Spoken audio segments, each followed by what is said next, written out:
एक बार मेरे दोस्त ने मुझे एक कहानी सुनाई जो कि बहुत इंटरेस्टिंग थी। तो आज मैं आप लोगों के साथ वो कहानी शेयर करना चाहता हूँ। एक बार समंदर में एक अजीब सी हलचल हुई। समंदर के अंदर रहने वाले जीव आपस में बातें कर रहे थे कि हमें बनाने वाला कौन है, हमारा भगवान कौन है। क्योंकि उन्होंने कई बार समुद्र में घूमने आए लोगों के मुंह से ये बातें सुनी थी कि भगवान ऐसा, भगवान वैसा। तो उनके अंदर ये उत्सुकता पैदा हुई कि हमको बनाने वाला कौन है, हमारा भगवान कौन है।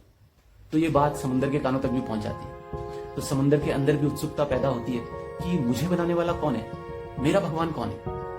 तो वो बहुत सोचता है, इधर उधर देखता है। तो उसे दिखता है कि ये जो ऊपर से नदियां आ रही है ये इसको बना रही है। तो कहता है हाँ, ये मेरा भगवान है, क्योंकि ये ना होती तो मैं कब का सूख के खत्म हो जाता। ये रोज आती है और मुझ में मिल जाती है, जिसकी वजह से मैं बचा हुआ हूं। न तो मैं तो कब का सूख के मर जाता। ये नदियां मेरी भगवान है। तो ये बात नदियां सुन लेती है, नदियों के कानों तक ये बात पहुंच जाती है। तो नदियां बोलती है कि हम इसको बना रहे हैं, हम इसके भगवान हैं, मगर हमको कौन बना रहा है, हमारा भगवान कौन है। तो नदी ऊपर की तरफ देखती है तो उसको दिखता है कि ये जो बर्फ के पहाड़ है, ये जो ग्लेशियर है, ये पिघल रहे हैं, जिससे नदियां बन रही। तो कहती है हाँ, ये ग्लेशियर मेरे भगवान है। अगर ये ना हो तो मैं तो कब की सूख के खत्म हो जाऊंगा।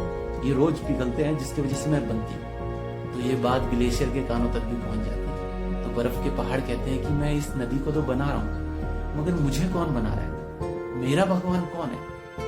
तो वो ऊपर की तरफ देखता है तो उसे दिखता है कि ये जो बादल है ये बर्फ की बारिश करते हैं, जिसकी वजह से ये बनता जा रहा है। तो बर्फ का पहाड़ कहता है कि हाँ, ये जो बादल है ये मेरे भगवान है, क्योंकि ये बर्फ की बारिश करते हैं, जिसकी वजह से मेरा अस्तित्व जिंदा है। मैं बन रहा हूँ, दिन प्रतिदिन बनता जा रहा हूँ। अगर ये ना हो तो मैं तो कब का पिघल के नदी के साथ बह जाऊंगा। तो ये बात बादलों के कानों तक भी पहुंच जाती है। तो बादल कहता है कि यार, मैं इसको तो बना रहा हूँ, मगर मुझे कौन बना रहा है, मेरा भगवान कौन है। तो वो ऊपर की तरफ देखता है तो उसको कुछ नजर नहीं आता। तो फिर वो नीचे की तरफ देखता है तो उसको दिखता है कि ये जो समंदर है इसमें वैश्वीकरण होता है, पानी भाप बनकर उड़ता है, जिससे बादल बनता है। तो वो कहता है कि ये समंदर मेरा भगवान है। अगर ये समंदर ना हो तो वैश्वीकरण कहाँ से होगा, पानी भाप बनकर कहाँ से उड़ेगा, और भाप बनकर नहीं उड़ेगा तो मैं कहाँ से बनूंगा। तो ये समंदर मेरा भगवान है। तो बात चली थी समंदर से गई नदी पे, नदी से बर्फ के पहाड़ पे, बर्फ के पहाड़ से बादल पे, बादल से फिर समुद्र। तो ये बात घूम के वहीं आ गई। तो अब आप बताइए भगवान कौन है।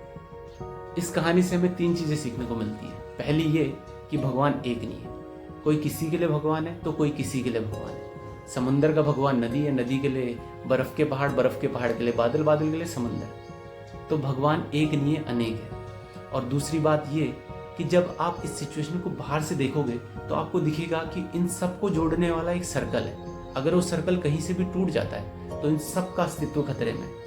तो इसलिए वो सर्कल इनके लिए भगवान है, जो कि एक है। तो देखा जाए तो भगवान अनेक भी है और एक भी है। और तीसरी और बहुत ही खूबसूरत बात कि जब आप बिना किसी उम्मीद के अनकंडीशनली किसी को देते हो ना, जैसे नदी समंदर को दे रही है, उससे वापस तो नहीं ले रही है पानी, तो आप उसके लिए भगवान बन जाते हो। और भगवान का साइकिल ऐसा है कि जब आप अनकंडीशनली देते हो ना तो आपको ऑटोमेटिक ही पीछे से मिल जाता है। जैसे नदी को बर्फ के पहाड़ों से मिल रहा है, बर्फ के पहाड़ को बादलों से मिल रहा है। तो इसीलिए कहते हैं कि गिवर बनिए, देने वाले बनिए, और चिंता मत कीजिए।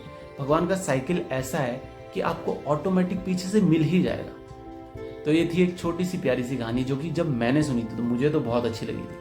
तो मुझे लगा कि मुझे आप लोगों के साथ ये कहानी शेयर करनी चाहिए।